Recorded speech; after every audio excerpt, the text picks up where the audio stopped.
That don't kill me, can only make us stronger. I need you to hurry up now, 'cause I can't wait much. Do you feel frustrated over this with creativity? Because I do get the feeling most of the creative American types are the ones who travel the world. You know, the most creative. Yeah, the most creative people. I mean, it's people with style in America, though. You know, especially like in New York and stuff. So, I don't get frustrated because I'm just on the plane all the time. I'm soaking up stuff. You know, I'm very like worldly now, and I wanted to make music that expressed that.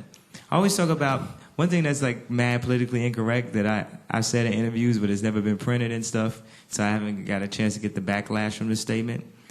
Is just the concept of like black style. You know, it's like a hidden racism thing. Like I said, I don't know if y'all read this thing they had in page 6 where I talked about the word bling. I was like, I don't feel like black people really use bling that much anymore. And then like, when I walk up to people, sometimes they'll say, look, you got bling or whatever. And of course I have like a dumb big chain on right now as I'm saying this. But this chain wasn't really about the diamonds more as it was the year and a half that it took us to design it. I think that, when these people who design clothes and shit like that, when they think black people, they don't picture people who can dress. And y'all know that's real as hell, you know what I'm saying? And nobody says it's like an underlying thing.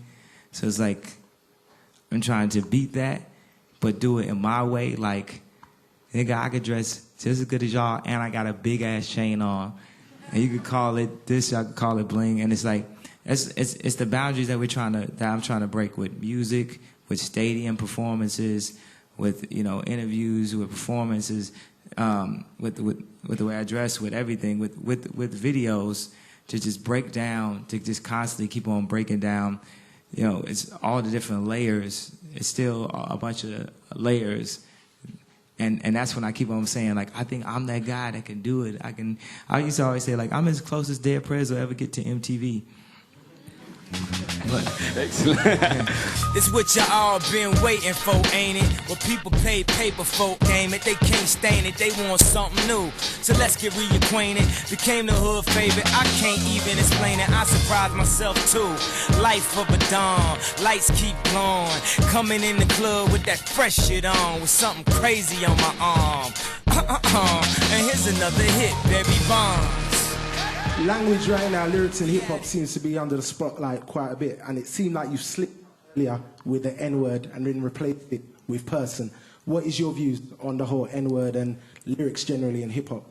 Oh, well, I actually was on Can't Tell Me Nothing.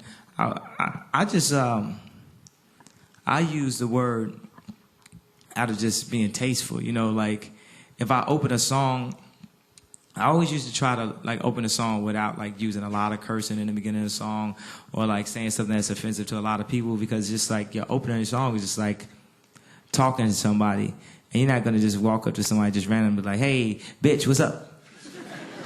But if you know I'm like, if you know this person, or if it's like you know them for years and shit, you could be like, oh, what up, bitch, or whatever, and it's like it's cool and stuff like that. So I don't think we should ever be limited by language, and it's all in how you use it.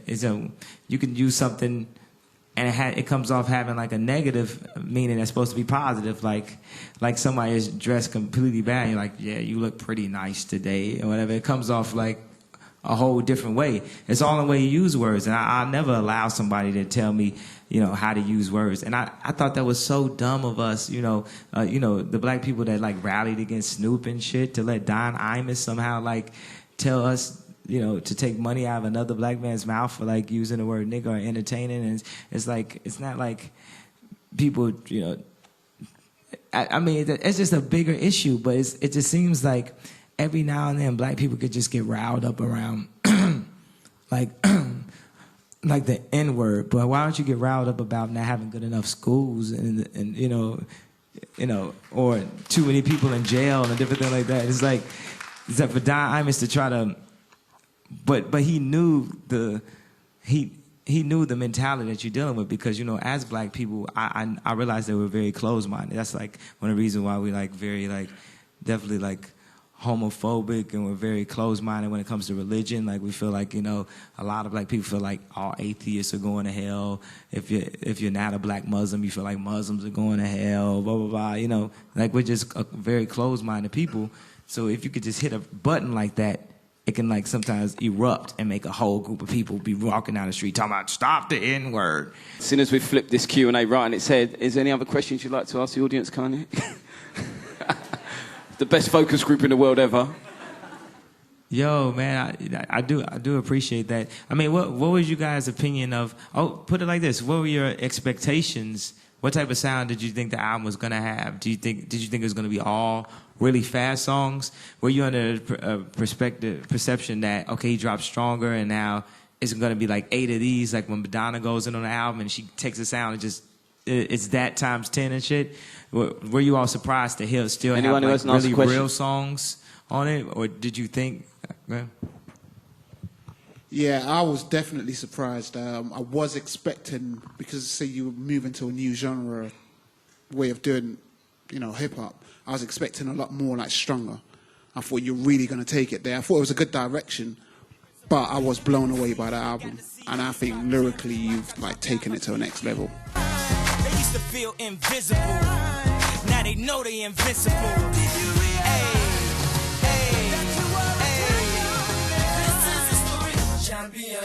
Runners in the market, they pop the gun. Stand up, here he comes. Tell me what it takes to be number one. Tell me what it takes. You usually have more collabos on your albums. Did you purposely stay away from it this time? Yeah, the Wayne thing was a real last minute thing because I've been saying, I'm not putting nobody on this because I'm spitting, blah, blah, blah, blah. But like I said, this is what y'all been waiting for, ain't it? But the people pay paper for, damn it. You know? So being that me and Wayne had that relationship like that, it's like, just don't cut off your nose to spite your face. Like, don't. Like, I had my Louis Vuitton birthday party, and I had Fall Out Boy. They didn't. I had Shiny Toy Guns perform, and I liked them.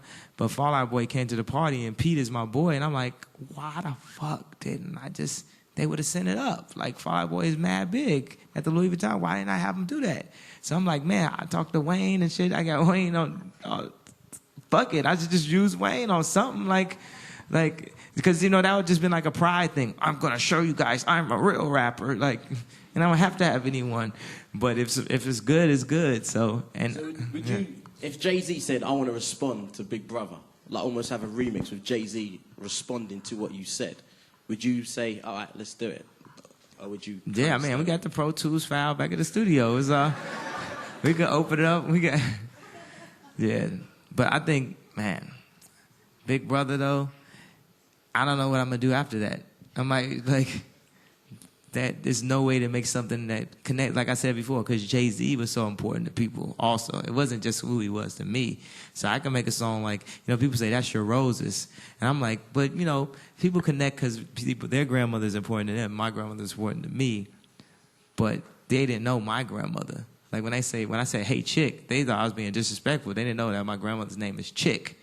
That's her name and shit. Like, but when I say shit like Cop Iceberg and Yell Out Jigga, anybody who loves hip-hop knows what the fuck that is. Show at Madison Square, that was it. Jay always was like, Madison Square, blah, blah, blah, blah. Why I wasn't there?